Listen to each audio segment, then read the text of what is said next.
Offices in the singing profession. There are just two major offices in the singing profession, and they include the Music Ministry Office and the Music Industry Office. These two offices cut across the majority of the types of music that we have in the world. In other words, it means that in your own type of music, you can either run a ministry or an industry. For example, it is possible for an event musician to either run a ministry or an industry in the singing profession. Even as a worship musician, it is very possible to either run a ministry or an industry. So first and foremost, it is not about the type of the music, but rather it is about who you are. Definition of the two offices. The inability to give a correct and biblical definition to these two offices can easily lead a musician into a wrong office. That is, when you cannot give the correct definition to these two offices, then your wrong definition will lead you into the office that you are not meant for, and that will mean a total waste of time and potential. Now, what is music ministry? Ministry refers to the redeemed people and activities involved in serving the interests of God in humanity for the sole aim of bearing and bringing good fruit into the kingdom of God.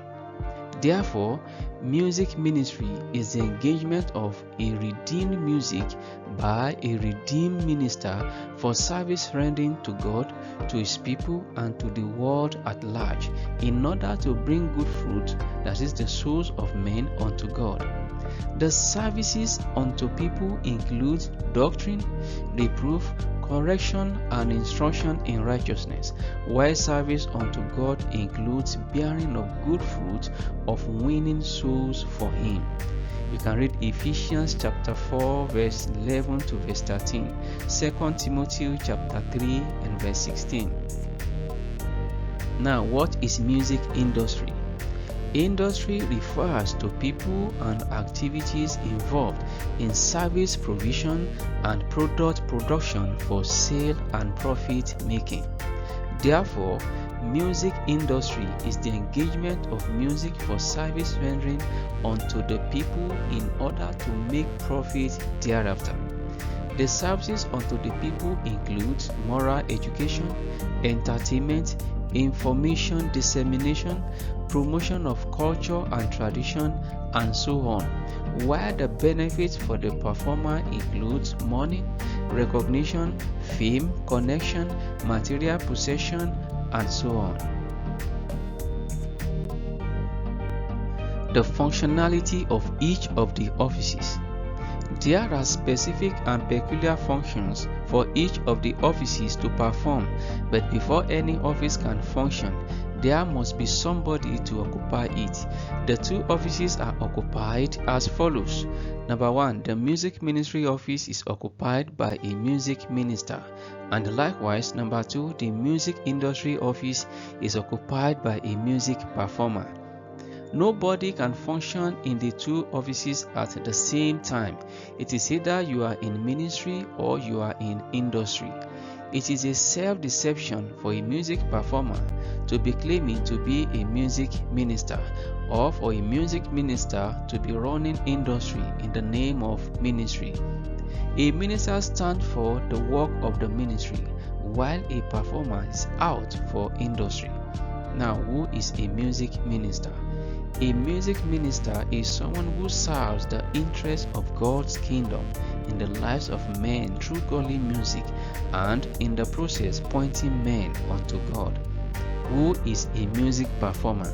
A music performer is someone who displays to express musical traits to an audience in order to gain their heart and some other benefits unto himself. The section A of this slide contains the picture of a minister that is standing before our congregation to lead them into the presence of God.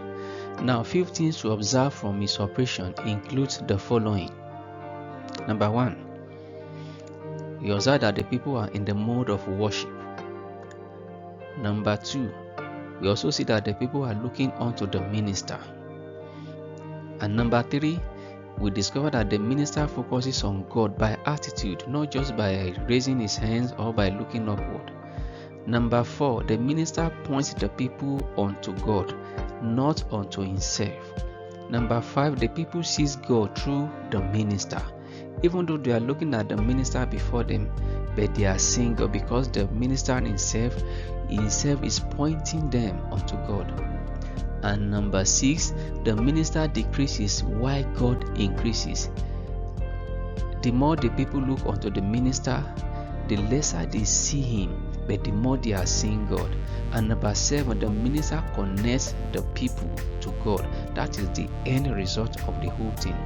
Now, the section B of the slide, we have the picture of a performer that is performing before an audience. Few things to observe from his operation includes the following. Number 1, the performer focus on the audience because those are the people he's having business with. Number 2, the performer introduces himself onto the people. Number 3, all the people could see is the performer, his skills and expressions. Number 4, the people celebrate the performer as they look onto him. Number 5, the performer takes pleasure in the response from the audience. And number 6, the people are in the mood of celebration.